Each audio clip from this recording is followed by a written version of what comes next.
3월 14일 새벽 기도회를 시작하겠습니다.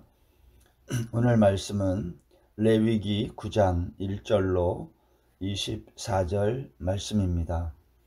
여덟째 날에 모세가 아론과 그의 아들들과 이스라엘 장로들을 불러다가 아론에게 이르되 속죄제를 위하여 흠없는 송아지를 가져오고 번제를 위하여 흠없는 숫 양을 여호와 앞에 가져다 드리고 이스라엘 자손에게 말하여 이르기를 너희는 속죄제를 위하여 숫 염소를 가져오고 또 번제를 위하여 1년 되고 흠없는 송아지와 어린 양을 가져오고 또 화목제를 위하여 여호와 앞에 드릴 숫소와 숫 양을 가져오고 또 기름 섞은 소제물을 가져오라 하라. 오늘 여호와께서 너희에게 나타나실 것임이니라 하매 그들이 모세가 명령한 모든 것을 회막 앞으로 가져오고 온 회중이 나와 여호와 앞에 선지라. 모세가 이르되 이는 여호와께서 너희에게 하라고 명령하신 것이니 여호와의 영광이 너희에게 나타나리라. 모세가 또 아론에게 이르되 너는 제단에 나아가 내 속죄제와 내 번제를 드려서 너를 위하여 백성을 위하여 속죄하고 또 백성의 예물을 드려서 그들을 위하여 속죄하되 여호와의 명령대로 하라.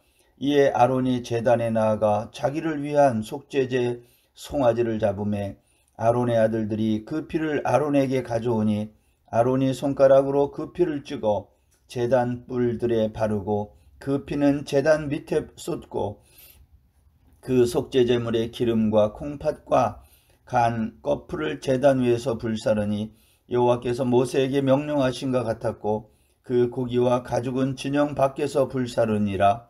아론이 또 번제물을 잡음에 아론의 아들들이 그 피를 그에게로 가져오니 그가 그 피를 제단 사방에 뿌리고 그들이 또 번제의 제물 곧 그의 각과 머리를 그에게로 가져오매 그가 제단 위에서 불사르고 또 내장과 정강이는 씻어서 단 위에 있는 번제물 위에서 불사르니라.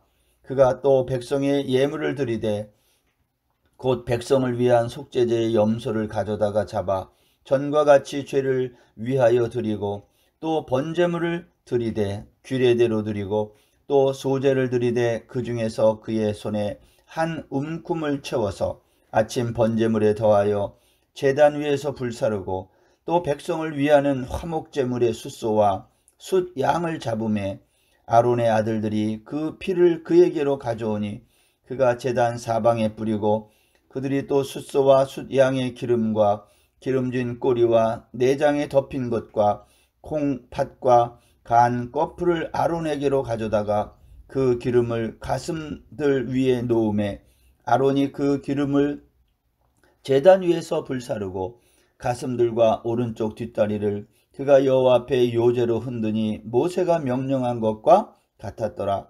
아론이 백성을 향하여 손을 들어 축복함으로 속죄제와 번제와 화목제를 마치고 내려오니라.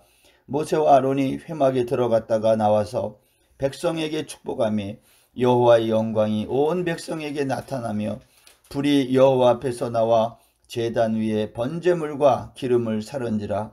온 백성이 이를 보고 소리 지르며 엎드렸더라. 아멘. 레위기 8장에서 7일 동안 위임식을 한 아론과 그의 아들들은 여호와께서 모세에게 명하신 모든 일을 준행했다고 마지막 절에서 말합니다.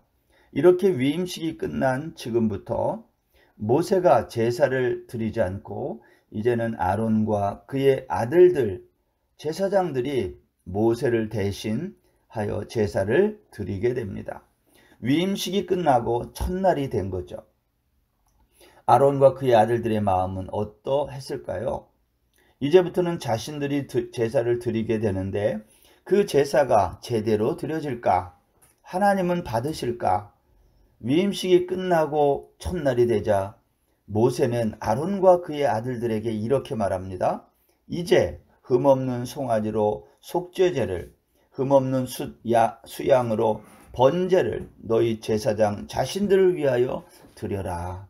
그리고 이스라엘 자손을 향하여 말하기를 숫염소를 취하여 속죄제를 드리고 송아지와 흠없는 1년 된 어린 양을 취하여 번제를 드리고 그리고 숫소와 수양으로 화목제를 드리라는 것입니다. 그리고 여기에 덧붙여 말하기를 너희가 제사를 드리면 여호와의 영광이 너희에게 나타날 것이다. 6절에서 그렇게 말합니다. 이제까지 모세의 심부름꾼에 불과했던 아론이 제사장들과 모든 백성들을 위하여 이제 제사를 드리게 된 것이죠. 모세는 물론 모든 백성들이 아론과 그의 아들들이 드리는 제사를 주목하지 않았겠습니까? 과연 하나님께서 새로운 제사장 시대의 제사를 받으시고 영광을 나타낼 것인가? 그런데 여러분 24절에 보면 불이 여호와 앞에서 나와 번제물과 기름을 살랐다. 이것을 본 백성들이 소리 지르며 엎드렸다 그랬어요. 아론의 제사를 하나님이 받으신 거죠. 이것을 숨 죽이고 지켜보던 이스라엘 백성들은 그것을 목격하면서 소리 지르고 엎드렸다라는 말입니다. 아론은 또 그의 아들들은 이제 성공적인 제사장으로서의 데뷔를 마치게 된 거죠. 제사장 시대의 개막을 알리는 아론과 그의 아들들의 제사가 오늘 우리에게 주는 교훈이 하나 있습니다. 그것은 바로 하나님이 받으시는 예배는 어떤 예배인가 하는 겁니다. 먼저 하나님이 받으시는 예배는 회개가 있는 제사를 받는다는 겁니다. 여기 오늘 본문에 보면 아론과 그의 아들들은 자신들의 죄를 위해서 흠없는 송아지를 잡고 백성들을 위해서 숫염소를 잡았다. 여러분, 아론은 송아지와 숫염소를 잡아 죽이면서 무슨 생각을 했겠습니까?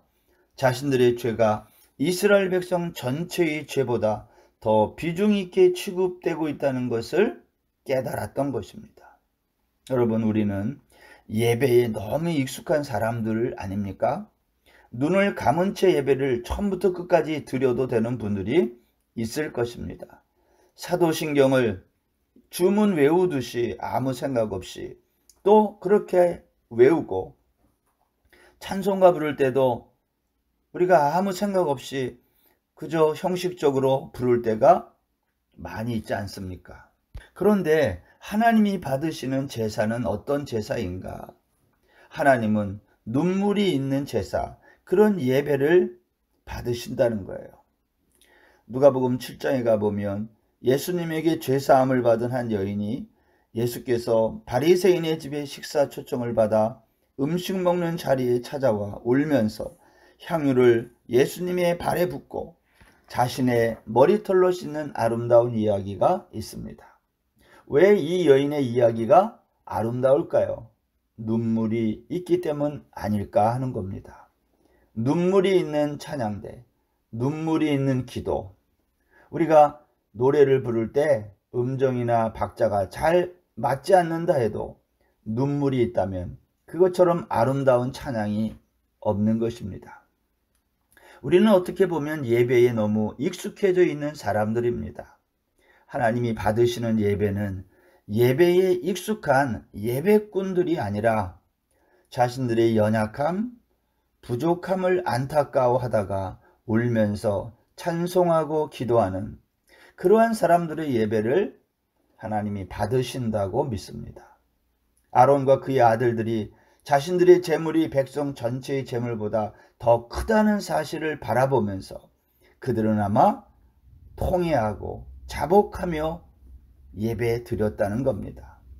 우리도 하나님 앞에 예배꾼으로 나가지 말고 회개꾼으로 나아가 예배할 수 있는 우리 모든 성도들이 되기를 바랍니다.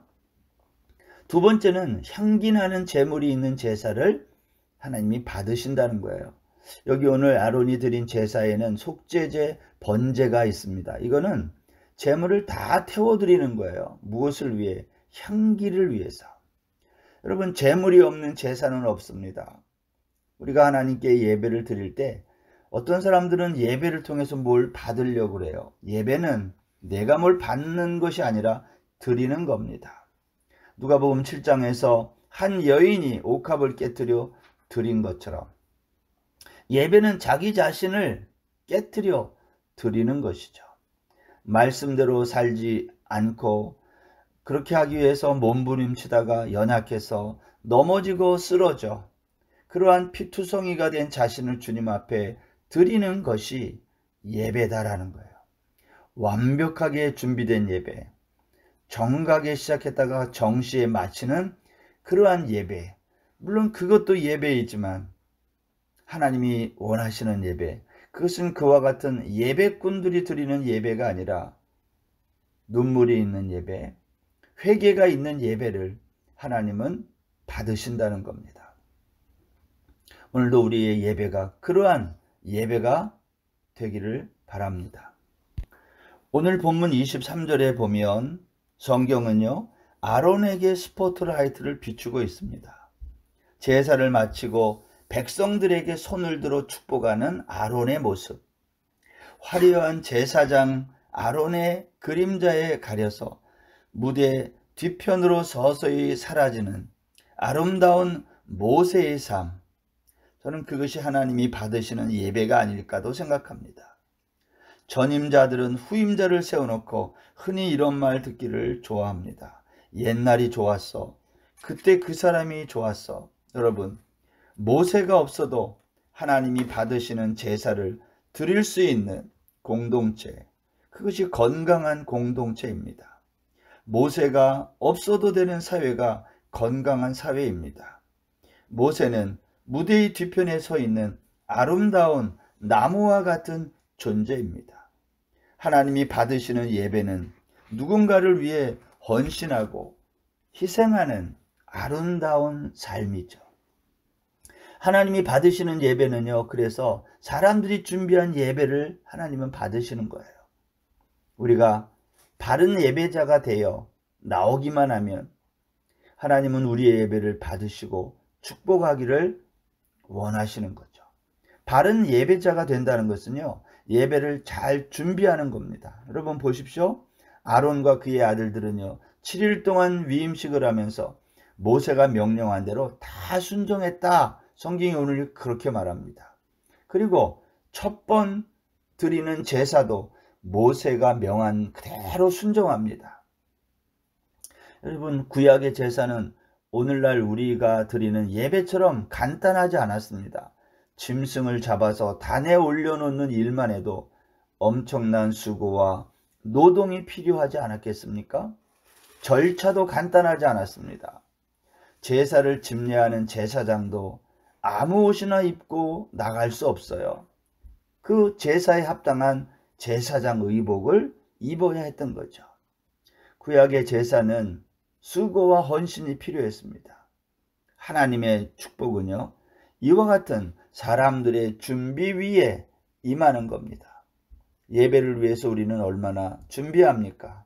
여러분, 주일 예배를 위해서 또 공예배를 위해서 우리는 얼마나 준비하고 있습니까? 저는 이렇게 개인적으로 생각해요. 토요일 저녁은 조금 일찍 귀가해야 된다고 생각해요. 주일 아침 공동체 예배를 위해서 각자가 맡은 자리에서 잘 섬기기 위해서는 토요일날 늦은 시간까지 부담 느끼는 그러한 시간까지 있어서는 안 된다는 거죠. 그래야 준비하는 예배가 되는 거죠. 예배는 드리는 것입니다. 한 주간의 삶을 물질로도 드리고 시간으로도 드리고 섬김으로 드리는 것입니다. 그러면 하나님께서 우리의 예배를 받으시고 축복하시는 거죠. 저는 아론과 그의 아들들이 이제 위임식 이후에 드린 첫 번째 제사를 하나님이 이렇게 온전히 받으신 것을 보고 온 백성이 소리 지르고 했다는 거, 얼마나 감격적인 장면인지 알 수 없습니다. 하나님의 응답이 나타난 거예요. 하나님의 불의 응답이 있을 때 백성들이 소리 지르며 엎드렸다. 이 말은 그 백성들의 심정이 그동안 얼마나 조마조마했었느냐는 거예요. 하나님이 아론과 그의 아들들의 제사를 과연 받으실까? 이러한 졸이는 마음으로 그들이 기다리고 있다가 숨지고 있다가 불이 내려 제단의 모든 제물을 살을 때 그들은 큰 소리를 지르며 감격하여 소리를 외쳤던 것 아니겠어요? 저는 우리의 예배가 이러한 예배가 되었으면 합니다. 하나님이 우리 예배를 받으셨다는 감격이 우리에게 있느냐는 거예요. 우리의 예배가 소리 지르고 하나님이 받으셨구나, 그러한 간증을 갖는 예배가 되고 있느냐 하는 겁니다. 오늘 아침 하루는 하나님이 저와 여러분의 예배를 받으신 그 증거를 갖고 돌아가는 귀한 아침, 오늘 하루가 되시기를 주의 이름으로 축원합니다. 기도하겠습니다. 하나님 아버지, 오늘 아론과 그의 아들들이 제사장이 되어 첫 번째 드리는 제사를 살펴보며 많은 사람들이 얼마나 숨 죽이고 그 예배를 제사를 바라보았을지를 생각했습니다. 하나님이 그 제사를 받으실 때 백성들이 소리 지르며 감격했습니다. 하나님, 오늘 저희들의 예배도 하나님이 받으시고 우리가 감격하는 그러한 예배가 되게 하여 주시고 오늘 하루 그러한 예배의 감격을 경험하는 복된 날이 되게 하여 주옵소서. 예수님의 이름으로 기도드립니다. 아멘. 오늘 하루도 평안한 날 되십시오.